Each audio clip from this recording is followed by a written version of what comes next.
Muy buenas a todos, bitumeros. Las principales noticias de criptomonedas de hoy son: Ticketmaster acuñará sus entradas NFT en la blockchain de Flow.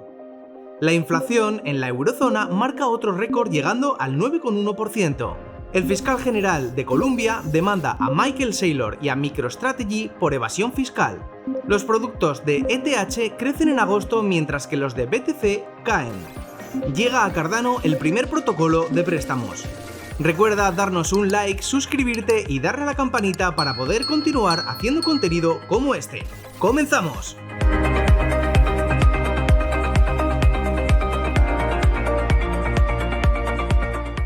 Ticketmaster es la empresa líder en venta de entradas para eventos en todo el mundo. Posee un volumen de ventas de 465 millones de entradas al año y elige la blockchain de Flow para acuñar ahí sus entradas NFT.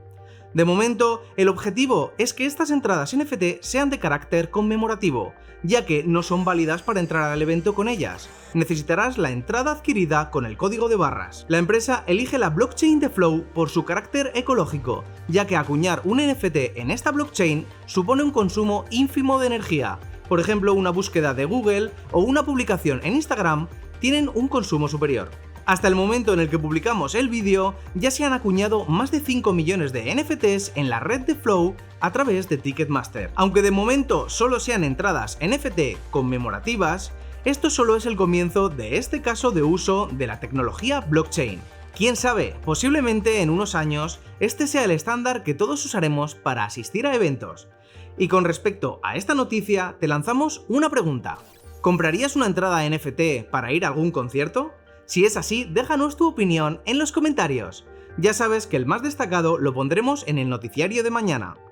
Y en cuanto al comentario seleccionado de la pregunta de ayer sobre si habéis jugado a algún juego de la Web3 y cuáles son, es de José L. Gamboa O. Muchas gracias por compartir tu experiencia con nosotros. Seguimos. El aumento de la inflación no descansa ni en vacaciones. Este mes de agosto crece la inflación un 9,1% y ya es el noveno mes consecutivo que sigue aumentando. Además, a todo esto hay que sumarle la gran crisis energética en la que la Unión Europea está sumergida a causa del conflicto en Ucrania. En agosto, el precio de la energía es el que más aumenta con una tasa anual del 38,3% y otros productos como alimentos y el alcohol suben a una tasa anual superior al 10%. Florian Glatz, abogado especializado de la Unión Europea en la tecnología blockchain, avisa que las criptomonedas han destapado los problemas que sufren los sistemas económicos y monetarios tradicionales. Glatz defiende la adopción masiva y la necesidad que tiene la Unión Europea de apostar por la economía digital para ofrecer a sus ciudadanos una propuesta adecuada para el futuro financiero de los europeos. El fiscal general del Distrito de Columbia de Estados Unidos anuncia que van a denunciar a Michael Saylor y a MicroStrategy por evasión de impuestos. El fiscal general Karl Racine anunció por Twitter que Saylor nunca ha pagado impuestos sobre la renta en Colombia.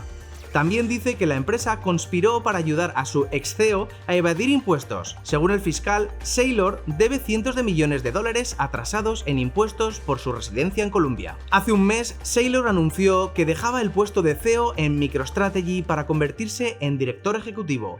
Así, según él, podría centrarse plenamente en la estrategia de la empresa de adquirir y mantener bitcoins. De momento, el ex CEO de la compañía no se ha pronunciado acerca de la demanda del fiscal. El comercio de opciones de Ether supera a Bitcoin por primera vez en la historia.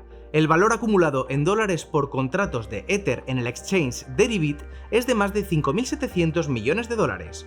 Esto supone un 32% más que los 4.300 millones de dólares bloqueados en las opciones abiertas de Bitcoin. Deribit es el exchange de opciones más grande, ya que posee más del 90% del volumen de trading global y de interés abierto. Con estos datos vemos que la industria está entusiasmada con el merge de Ethereum y espera que sea un éxito rotundo que le dé un gran impulso al proyecto de Vitalik Buterin. ADA Finance será el primer protocolo de préstamos de Cardano. El lanzamiento tendrá lugar el 13 de septiembre de 2022. Este día marcará la primera vez que las primitivas DeFi llegan a la blockchain de Cardano. ADA Finance utiliza bonos NFT, una novedosa primitiva DeFi para ayudar a mejorar la experiencia de los usuarios. El proyecto comenzó en 2021 y la dApp se lanzó en mayo de 2022 en la testnet de Cardano. Esta sidechain se usa como entorno de pruebas para las nuevas aplicaciones antes de ser lanzadas a la mainnet.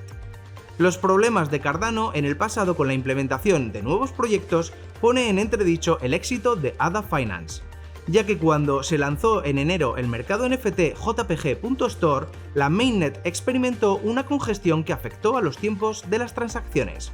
Y con el lanzamiento de SundaeSwap, también en enero de este año experimentó problemas similares. Y si has llegado hasta aquí, posiblemente te interese un vídeo que te recomendamos y te dejamos aquí. Y si quieres seguir aprendiendo sobre criptomonedas, pincha en este otro vídeo. Por último, recordarte que puedes suscribirte a nuestro canal simplemente pinchando en el botón de aquí abajo. Un abrazo bitumeros, nos vemos mañana con más noticias. ¡Adiós!